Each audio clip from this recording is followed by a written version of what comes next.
નમસ્કાર, આપ જોઈ રહ્યા છો યુટીસી ન્યૂઝ। કહેવાય છે કે શક્તિશાળી શાસનની સામે જો તમારે લડત લડવું હોય તો તમારી પાસે સૌથી મોટો હથિયાર છે આંદોલન, અનશન, અહિંસક આંદોલન।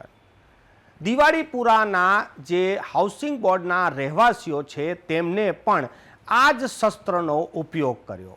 પ્રશાસનની સામે જે શક્તિશાળી પ્રશાસન છે, સરકાર છે, તેની સામે આ લોકો લડી તો ના શકે, પરંતુ તેમને એ જ હથિયારનો ઉપયોગ કર્યો જે મહાત્મા ગાંધીએ અંગ્રેજોની સામે કર્યો હતો, અહિંસક આંદોલન, અસહયોગ આંદોલન। દિવાળીપુરાના હાઉસિંગ બોર્ડના રહેવાસીઓના નળ, ગટર અને વીજળી બંધ કરી દેવામાં આવી છે, તેથી તેઓ ગઈકાલથી જ કોર્પોરેશનના કમ્પાઉન્ડમાં જ ધરણા પર બેસી ગયા હતા।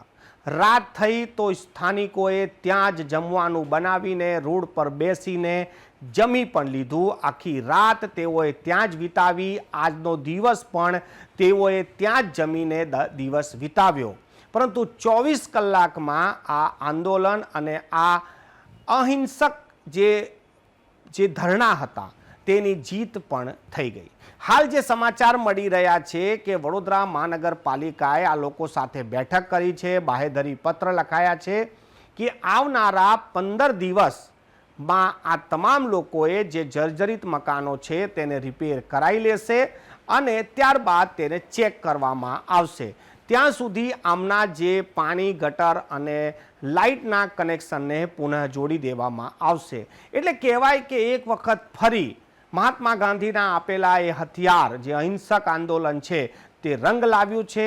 આ રહેવાસીઓએ જે રીતેનો દેખાવો કર્યો, જે રીતેની એકતા બતાવી અને ત્યાં જ બેસીને જમીને વડોદરાની જનતાને પણ બતાવી દીધું કે જ્યારે તે કોઈના ઘર નથી હોતા ત્યારે તેઓ રોડ પર કેવી રીતે રહી શકે છે। ત્યાંથી આજે તેમને ક્યાંક ને ક્યાંક એક આંશિક જીત પણ મળી છે। તેઓ આજે ફરી પોતાના ઘરોમાં જઈ શકશે અને પરિવાર સાથે રહી શકશે।